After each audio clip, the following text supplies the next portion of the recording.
ओम प्रत्यं देवानां विषः प्रत्यं देशि मानुषान् प्रत्यं विश्वस्वर्दृशे येनापावकचक्षुषा भुरण्यन्तं जनान् अनु त्वं वरुण पश्यसि। श्री गुरुभ्यो नमः। हरि ओम। ಆತ್ಮೀಯ ಪ್ರಿಯ ಪ್ರೇಕ್ಷಕ ಮಿತ್ರರೇ, ನಿಮ್ಮೆಲ್ಲರ ಜೀವನ ಕ್ಷೇಮದಾಯಕ ಸದಾ ಸಂತುಷ್ಟದಾಯಕವಾಗಿರಲಿ ಅಂತ ನನ್ನ ಆರಾಧ್ಯ ದೇವಿ ಹೊರನಾಡು ಅನ್ನಪೂರ್ಣೇಶ್ವರಿಯ ಪಾದಗಳಿಗೆ ನಮಸ್ಕರಿಸ್ತಾ, ಪ್ರಿಯ ಪ್ರೇಕ್ಷಕ ಮಿತ್ರರೇ, ಮಿಥುನ ರಾಶಿ ಆಗಸ್ಟ್ ತಿಂಗಳ ಮಾಸ ಭವಿಷ್ಯ ಹೇಗಿದೆ ಅನ್ನುವಂಥದ್ದನ್ನು ಈ ವಿಡಿಯೋ ನಾವು ನೋಡೋಣ. ಮಿಥುನ ರಾಶಿ ಪ್ರಾರಂಭಕ್ಕೆ ಅಂದರೆ ಮೇ ತಿಂಗಳಿಂದನೇ ಗುರುಬಲ ಕಳ್ಕೊಂಡ್ರಿ. ಗುರು 12ನೇ ಮನೆಗೆ ಬಂತು. ನಿಮಗೆ ಸಪ್ತಮಾಧಿಪತಿ ದಶಮಾಧಿಪತಿ ಗುರು ಬಲ ಅನ್ನುವಂಥದ್ದು ಮಿಥುನ ರಾಶಿಯವ್ರಿಗಿಲ್ಲ. ಸಾಧಾರಣವಾಗಿ ಮಿಥುನ ರಾಶಿಯವರು ನಿಮ್ಮ ಮೂಲ ಜಾತಕವನ್ನು ಈ ಬಾರಿ ತೋರಿಸ್ಕೊಳ್ಳೇಬೇಕಾಗುತ್ತೆ. ಕಂಪಲ್ಸರಿ ತೋರಿಸ್ಕೊಳ್ಳಿ. ಯಾಕೆ ಅಂತಂದರೆ ಗುರು 12ನೇ ಮನೆಯಲ್ಲಿರೋದ್ರಿಂದ ಮೂಲ ಜಾತಕದಲ್ಲೇನಾದರೂ ಗುರು ಸ್ವಕ್ಷೇತ್ರದಲ್ಲೋ ಮಿತ್ರನ ಮನೆಯಲ್ಲೋ ಉಚ್ಚ ಸ್ಥಾನದಲ್ಲೋ ಇದ್ದರೆ, ಅಂದರೆ ನಿಮ್ಮ ಜಾತಕ ನೀವು ನೋಡ್ಕೊಳ್ಳಿ. ಗುರು ಏನಾದರೂ ಮೇಷರಾಶಿಯಲ್ಲೋ ಅಥವಾ ಕರ್ಕಾಟಕ ರಾಶಿಯಲ್ಲೋ ಸಿಂಹ ರಾಶಿಯಲ್ಲೋ ವೃಶ್ಚಿಕ ರಾಶಿಯಲ್ಲೋ ಧನುಸು ರಾಶಿಯಲ್ಲೋ ಮೀನ ರಾಶಿಯಲ್ಲೋ ಇದ್ದರೆ ನಿಮ್ಮ ಜಾತಕ ಏನು ತೋರಿಸ್ಕೊಳ್ಳೋದು ಬೇಡ. ಗುರು ನಿಮ್ಮ ಸ್ವಕ್ಷೇತ್ರದ ಅಂದರೆ ಹುಟ್ಟಿದಾಗಲೇ ಜನ್ಮ ಜಾತಕದಲ್ಲಿ ಮೂಲ ಜಾತಕದಲ್ಲಿ ಬಲಿಷ್ಠವಾಗಿ ಇದ್ದಾರೆ ಅಂತ ಅರ್ಥ. ಅಕಸ್ಮಾತ್ ಅದಲ್ಲದೆ ವೃಷಭ ಮಿಥುನ ಕನ್ಯಾ ತುಲ ಮಕರ ಕುಂಭ ಈ ರಾಶಿಗಳಲ್ಲೇನಾದರೂ ಗುರು ಇದ್ದರೆ ನಿಮ್ಮ ಮೂಲ ಜಾತಕದಲ್ಲಿ ಜಾತಕರ ತೋರಿಸ್ಕೊಳ್ಳಿ. ಎಷ್ಟು ಡಿಗ್ರಿಯಲ್ಲಿದ್ದಾರೆ, ಗುರು ವಕ್ರಿ ಆಗಿದ್ದಾರಾ, ಅಸ್ತಂಗತ ಆಗಿದ್ದಾರಾ, ಗುರು ಯಾವುದನ್ನ ದೃಷ್ಟಿ ಇದೆಯಾ, ಗುರುವಿನ ದೃಷ್ಟಿ ಯಾವುದಾದ್ರೂ ಮನೆ ಮೇಲೆ ಇದೆಯಾ, ಇವೆಲ್ಲ ನೀವು ತಿಳ್ಕೊಳ್ಬೇಕು. ಅದಕ್ಕೂ ಮೊದಲು ನಾಡಿನ ಸಮಸ್ತ ವೀಕ್ಷಕರಿಗೂ ನಾಗರ ಪಂಚಮಿ ಹಬ್ಬದ ಹಾರ್ದಿಕ ಶುಭಾಶಯಗಳು, ವರಮಹಾಲಕ್ಷ್ಮಿ ಹಬ್ಬದ ಹಾರ್ದಿಕ ಶುಭಾಶಯಗಳು, ಹಾಗೂ ಮಂಗಳಗೌರಿ ಹಬ್ಬದ ಹಾರ್ದಿಕ ಶುಭಾಶಯಗಳು, ಶ್ರಾವಣ ಶನಿವಾರ ಹಬ್ಬದ ಹಾರ್ದಿಕ ಶುಭಾಶಯಗಳು, ಕೃಷ್ಣ ಜನ್ಮಾಷ್ಟಮಿ ಹಬ್ಬದ ಹಾರ್ದಿಕ ಶುಭಾಶಯಗಳು. ಈಗ ಹೇಳ್ಕೊಂಡು ಹೋದರೆ ಇನ್ನೂ ಒಂದು 10 ಶುಭಾಶಯಗಳು ಬರುತ್ತೆ. ಶನಿ ಪ್ರದೋಷದಿಂದ ಹಿಡಿದು ಎಷ್ಟು ಹಬ್ಬಗಳ ಸರಮಾಲೆ. ಹೆಣ್ಣು ಮಕ್ಕಳಿಗೆ ನೆಚ್ಚಿನ ಪ್ರಿಯವಾದ ಮಾಸ ಶ್ರಾವಣ ಮಾಸ. ಸರಿ, ಹಾಗಾದರೆ ಹಬ್ಬದ ಶುಭಾಶಯಗಳು ಹೇಳಿದ್ದಾಯಿತು. ಗ್ರಹ ಸ್ಥಿತಿಗಳ ಅನುಸಾರವಾಗಿ ಏನೇನು ಬದಲಾವಣೆ ಇದೆ? 17ನೇ ತಾರೀಕು ಸಿಂಹರಾಶಿಗೆ ಸೂರ್ಯ ಪ್ರವೇಶ ಆಗ್ತಾ ಇದ್ದಾರೆ ಸ್ವಂತ ಮನೆಗೆ. ಮಿಥುನ ರಾಶಿಯವರಿಗೆ 3ನೇ ಮನೆಯಲ್ಲಿ ಸೂರ್ಯ, ತುಂಬ ಉತ್ತಮವಾದ ಫಲ. ಇನ್ನು 22ನೇ ತಾರೀಕು ಬುಧ ವಕ್ರಿಯಾಗಿ 2ನೇ ಮನೆಗೆ ಬರ್ತಾ ಇದ್ದಾರೆ, ಶತ್ರು ಮನೆಗೆ ಬರ್ತಾ ಇದ್ದಾರೆ. ಒಳಿತಿಲ್ಲ, ನಿಮ್ಮ ರಾಶಿಯಾಧಿಪತಿಗೆ ಬಲ ಇಲ್ಲ. 24ನೇ ತಾರೀಕು ಶುಕ್ರ ನೀಚ ಸ್ಥಾನಕ್ಕೆ ಹೋಗ್ತಾರೆ. ಈಗಾಗಲೇ ಶತ್ರು ಮನೆಯಲ್ಲಿದ್ದಾರೆ, ಶತ್ರು ಮನೆಯಿಂದ ನೀಚ ಸ್ಥಾನಕ್ಕೆ ಹೋಗ್ತಾರೆ. ಅದು ಕೂಡ ಒಂದು ದೊಡ್ಡ ಉತ್ತಮ ಫಲವೇನಿಲ್ಲ. 26ನೇ ತಾರೀಕು ಕುಜ ನಿಮ್ಮ ರಾಶಿಗೆ ಬರ್ತಾರೆ, ಅದು ಕೂಡ ಒಳ್ಳೆ ಫಲ ಇಲ್ಲ. ಹಾಗಾದರೆ ಈ ತಿಂಗಳು ಮಿಥುನ ರಾಶಿಯವರಿಗೆ ಕೇವಲ ಸೂರ್ಯನೊಬ್ಬನೇ ಮಾತ್ರನೇ ಯೋಗವನ್ನು ಕೊಡ್ತಾ ಇದ್ದಾನೆ. ಬಿಟ್ಟರೆ ಶನಿ ಈಗಾಗಲೇ ಯೋಗ ಕೊಡ್ತಾನೆ ಇದ್ದಾನೆ, ಗುರುನೂ ಕೊಡ್ತಾ ಇಲ್ಲ, ಚಂದ್ರ ಇಲ್ಲ, ಕುಜ ಇಲ್ಲ, ಹಾಗೆ ಶುಕ್ರ ಇಲ್ಲ, ಬುಧ ಇಲ್ಲ. ಇನ್ನು ರಾಹು ಕೇತುಗಳಂತೀರಾ, 4ನೇ ಮನೆ ಕೇತು 10ನೇ ಮನೆ ರಾಹು, 50-50 ಫಲ ಚೆನ್ನಾಗಿರುತ್ತೆ. ಸರಿ, ಹಾಗಾದರೆ ಏನೇನು ಫಲ ಅನ್ನುವಂಥದ್ದು ನಾವು ನೋಡ್ಬಿಡೋಣ. ತೃತೀಯ ಭಾವ ಗೋಚಾರದಲ್ಲಿ ರಾಶಿಯಿಂದ 3ನೇ ಭಾವದಲ್ಲಿ ಸೂರ್ಯ ಸ್ವಕ್ಷೇತ್ರದಲ್ಲಿದ್ದಾಗ, ಅಂದರೆ 3ನೇ ಮನೆ ಅಧಿಪತಿ 3ನೇ ಮನೆಯಲ್ಲೇ ಇದ್ದಾಗ ಏನು ಧೈರ್ಯಂ ವೀರ್ಯಂಚ ದುರ್ಬುದ್ಧಿ ಸಹೋದರ ಪರಾಕ್ರಮವು ದಕ್ಷ ಕರ್ಣ ಸಹಾಯೌ ಚ ಚಿಂತನೀಯಂ ತೃತೀಯತಃ ಜ್ಯೇಷ್ಠಾನುಜಸ್ಥಿತಿ ಪರಾಕ್ರಮ ಸಾಹಸಾನಿ ಕಂಠಸ್ವರ ಶ್ರುತಿ ವರಾಭರಣಾನುಕುಶಾನಿ ಧೈರ್ಯಂಚ ವೀರ್ಯ ಬಲಮೂಲ ಫಲಾಶಲಾನಿ ವಕ್ಷ್ಯೆ ತೃತೀಯೇ ಭವನಾತ್ ಕ್ರಮಶೋಖಿಲಾನಿ. ಇದು ಶ್ಲೋಕ. ಏನಿದ್ರರ್ಥ? Third house lord is in third house. 3ನೇ ಮನೆ ಅಧಿಪತಿ 3ನೇ ಮನೆಯಲ್ಲಿದ್ದಾಗ ಏನು ಫಲ? ಗೋಚಾರದಲ್ಲಿ ಮಿಥುನ ರಾಶಿಯವರಿಗೆ ತೃತೀಯ ಭಾವದ ಅಧಿಪತಿ ಸೂರ್ಯ ತೃತೀಯದಲ್ಲಿದ್ದರೆ ಧೈರ್ಯವಂತರು, ಸಹೋದರ ಸುಖವುಳ್ಳವರು, ಸಂತಾನವುಳ್ಳವರು, ಮಹಾಭೋಗಿಯೂ ಆಗುತ್ತಾರೆ. ಶುಭ ವರ್ಗದಲ್ಲಿದ್ದರೆ, ಅಂದರೆ ಆ ಗ್ರಹ ಶುಭ ವರ್ಗ ಅಂತಂದರೆ ಶುಭ ವರ್ಗವೇ ಸ್ವಂತ ಮನೆಯೇ ಅಲ್ವಾ. ಅನೇಕ ಸಂತೋಷವು ಮತ್ತು ಕನಿಷ್ಠ ಸಹೋದರನಿಂದ ಶುಭವು ಮತ್ತು ಜ್ಯೇಷ್ಠ ಸಹೋದರನಿಂದ ಉತ್ತಮವಾಗಿರತಕ್ಕಂಥ ಹಣದ ಅನುಕೂಲವು. ತೃತೀಯಾಧಿಪತಿ ನಿಮಗೆ ಸೂರ್ಯನೇ ಆದ್ದರಿಂದ ದೇವಾರಾಧಕರ ಗುರುಗಳ ದರ್ಶನ, ದೇವತಾ ದರ್ಶನ, ಪುಣ್ಯಕ್ಷೇತ್ರಗಳ ದರ್ಶನ, ಮನೆಯಲ್ಲಿ ಶುಭ ಕಾರ್ಯಗಳು ಇವೆಲ್ಲವೂ ಕೂಡ ಸೂಚಿಸುತ್ತೆ. ಚೆನ್ನಾಗಿದೆ ಆ ಥರದ ಯೋಗಕಾರಕ. ಯಾರು ನಿಮಗೆ ಫಸ್ಟ್ ಕ್ಲಾಸ್ ಆಗಿರೋ ಯೋಗಕಾರಕ ಯಾರು? ಸೂರ್ಯನೇ.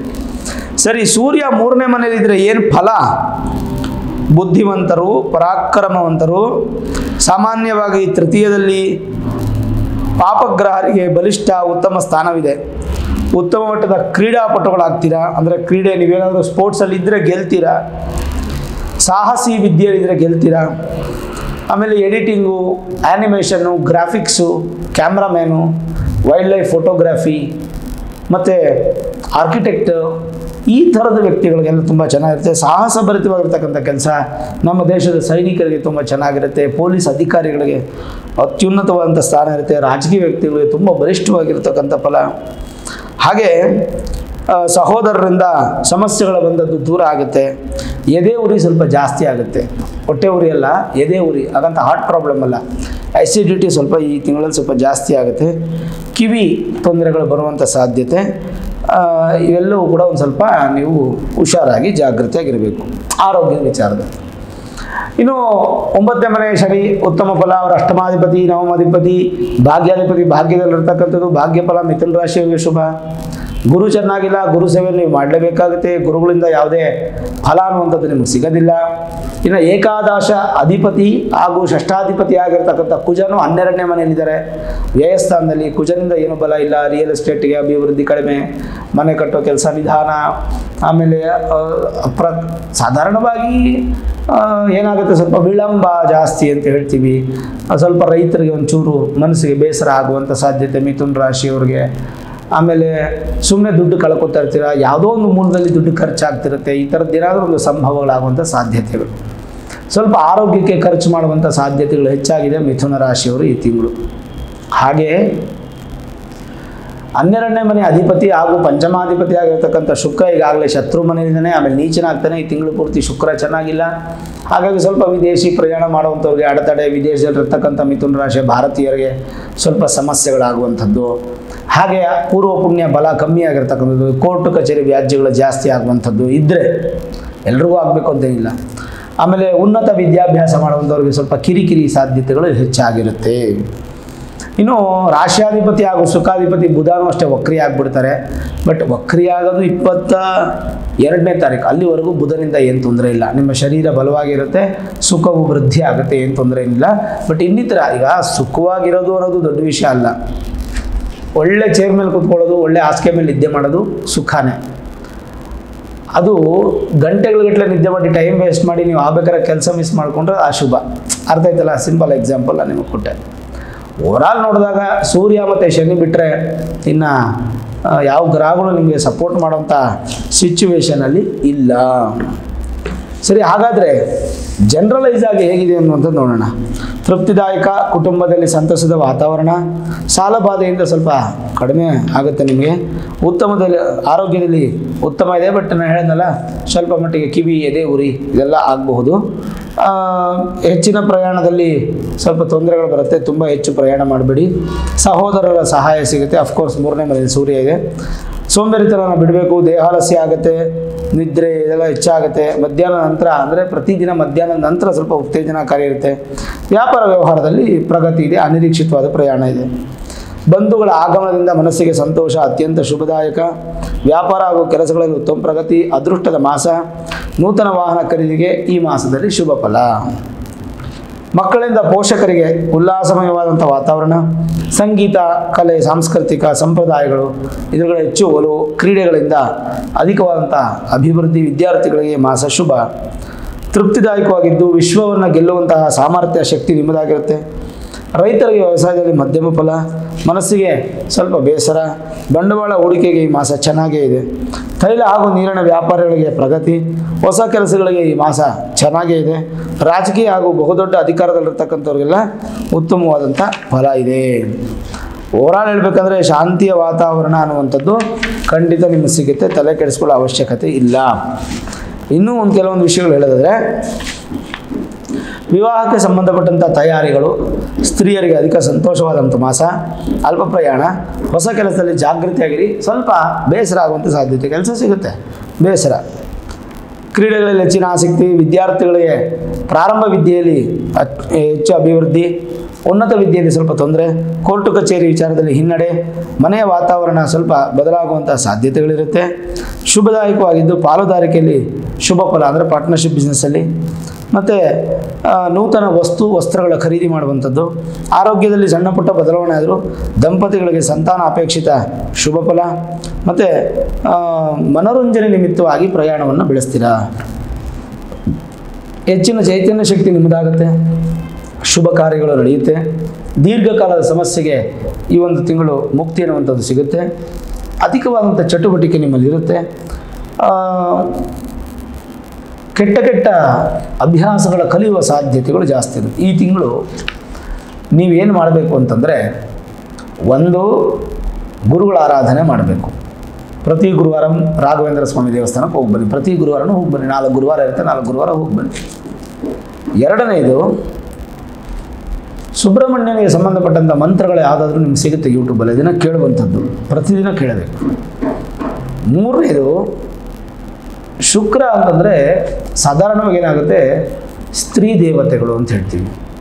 ಹಾಗಾಗಿ ನಿಮ್ಗೆ ಅನುಕೂಲ ಆಯಿತು ಅಂತಂದರೆ ಯಾವುದಾದ್ರೂ ಸ್ತ್ರೀ ದೇವತೆಗಳ, ಶಕ್ತಿ ದೇವತೆಗಳು, ದುರ್ಗಾ, ಪಾರ್ವತಿ, ಈ ಥರ ಶಕ್ತಿ ದೇವತೆಗಳ ದೇವಸ್ಥಾನಕ್ಕೆ ಹೋಗಿ ಸ್ವಲ್ಪ ದೇವರನ್ನು ಹೆಚ್ಚು ಆರಾಧನೆ, ಕುಂಕುಮಾರ್ಚನೆ ಇತ್ಯಾದಿಗಳೇನಾದ್ರು ಮಾಡಿಸುವಂಥದ್ದು ಒಳ್ಳೆಯದು. ಅದು 3 ಬಿಟ್ಟು ನೀನು ಅವಶ್ಯಕತೆ ಇಲ್ಲ.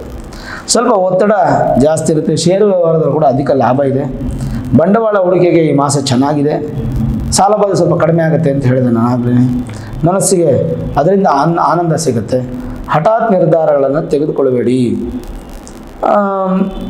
ಚೀಟಿ ಫೈನಾನ್ಸು ಮಾಡೋಂಥವ್ರು ಕೂಡ ಒಂದು ಸ್ವಲ್ಪ ಹಿನ್ನಡೆ ಆಗುವಂಥ ಸಾಧ್ಯತೆ. ರಾಜಕೀಯ ವ್ಯಕ್ತಿಗಳಿಗೆ, ಅಧಿಕಾರಿಗಳಿಗೆ, ಗೌರ್ಮೆಂಟ್ ಅಧಿಕಾರಿಗಳಿಗೆಲ್ಲ ಚೆನ್ನಾಗಿದೆ. ಸಾಫ್ಟ್ವೇರ್ ಉದ್ಯೋಗಗಳು ಇತ್ಯಾದಿ ಎಲ್ಲರಿಗೂ ಚೆನ್ನಾಗಿದೆ, ಏನು ತೊಂದರೆ ಏನಿಲ್ಲ. ಏನೂ ಭಯಪಡೋ ಅವಶ್ಯಕತೆ ಇಲ್ಲ. ಏನಂದರೆ ಗ್ರಹಗಳು ಯಾವುದು ಅಷ್ಟೊಂದು ಒಳ್ಳೆ ಸ್ಥಾನದಲ್ಲಿಲ್ಲ ಅನ್ನೋದು ಒಂದು ಸ್ವಲ್ಪ ಬೇಸರ, ಬಿಟ್ಟರೆ ಏನೇನಿಲ್ಲ. ಬಟ್ ಸೂರ್ಯ ಗ್ರಹಗಳಿಗೆಲ್ಲ ಅಧಿಪತಿಯಾದಂಥ ಸೂರ್ಯ ತಾನು ಒಳ್ಳೆ ಫಲ ಕೊಟ್ಟರೆ, ಒಳ್ಳೆ ಸ್ಥಾನದಲ್ಲಿದ್ದರೆ ಅದಕ್ಕಿಂತ ಇನ್ನೇನು ತೊಂದರೆ ಏನಿಲ್ಲ. ಒಂದು ಹಂತಕ್ಕೆ ಹೇಳ್ಬೇಕಂದ್ರೆ ಅತ್ಯಂತ ಶುಭ ಅಂತಲೇ ಹೇಳ್ಬೋದು. ಧೈರ್ಯವಾಗೇ ಇರ್ಬೋದು, ಏನೂ ಭಯಪಡೋ ಅವಶ್ಯಕತೆ ಇಲ್ಲ. ಖಂಡಿತವಾಗ್ಲೂ ನಿಮಗೆ ಉತ್ತಮ ಫಲ ಅನ್ನುವಂಥದ್ದು ಸಿಕ್ಕೇ ಸಿಗುತ್ತೆ. ಮಿಥುನ ರಾಶಿಯವರಿಗೆ ನಾನು ಹೇಳಿದಂಗೆ ಸುಬ್ರಹ್ಮಣ್ಯನ ಮಂತ್ರ ಕೇಳುವಂಥದ್ದು, ರಾಘವೇಂದ್ರ ಸ್ವಾಮಿಗಳ ದೇವಸ್ಥಾನಕ್ಕೆ ಗುರುವಾರ ಹೋಗಿ ಬರುವಂಥದ್ದು, ಸ್ತ್ರೀ ದೇವತೆ ಅಂದರೆ ಶಕ್ತಿ ದೇವತೆ ದೇವಸ್ಥಾನದಲ್ಲಿ ಒಂದು ಕುಂಕುಮಾರ್ಚನೆ ಮಾಡಿಸಿ ದಿನ ಕುಂಕುಮ ಇಟ್ಕೊಳ್ಳೋದು, ಈ ಪರಿಹಾರಗಳು ಮಾಡಿಕೊಂಡ್ರೆ ಸಾಕು. ಆಗಸ್ಟ್ ತಿಂಗಳಲ್ಲಿ ಬೇರೆ ಏನು ದೊಡ್ಡ ಸಮಸ್ಯೆಗಳು ಬರದೆ ಆರಾಮಾಗಿರ್ತೀರ. ಚಿಂತೆ ಮಾಡೋ ಅವಶ್ಯಕತೆ ಇಲ್ಲ. ಈ ವಿಡಿಯೋ ಇಷ್ಟ ಆಗಿದ್ರೆ ಲೈಕ್ ಮಾಡಿ, ಶೇರ್ ಮಾಡಿ, ಮುಖ್ಯವಾಗಿ ನಮ್ಮ ಚಾನಲ್ಗೆ ಸಬ್ಸ್ಕ್ರೈಬ್ ಮಾಡಿ, ಬೆಲ್ ಐಕಾನನ್ನು ಪ್ರೆಸ್ ಮಾಡಿ. ಪ್ರತಿನಿತ್ಯ ನಾನು ಪೂಜೆ ಮಾಡುವಂತಹ ನನ್ನ ಆರಾಧ್ಯ ದೇವಿ ಹೊರನಾಡು ಅನ್ನಪೂರ್ಣೇಶ್ವರಿ ಆಶೀರ್ವಾದ ಅನುಗ್ರಹ ಸದಾಕಾಲ ಮತ್ತೊಮ್ಮೆ ನಿಮ್ಗೆ ಸಿಗಲಿ ಅಂತ ಪ್ರಾರ್ಥನೆ ಮಾಡ್ತಾ, ಸರ್ವೇ ಜನಾಃ ಸುಖಿನೋ ಭವಂತು, ಸಮಸ್ತ ಸನ್ಮಂಗಳ ನಿಭವಂತು.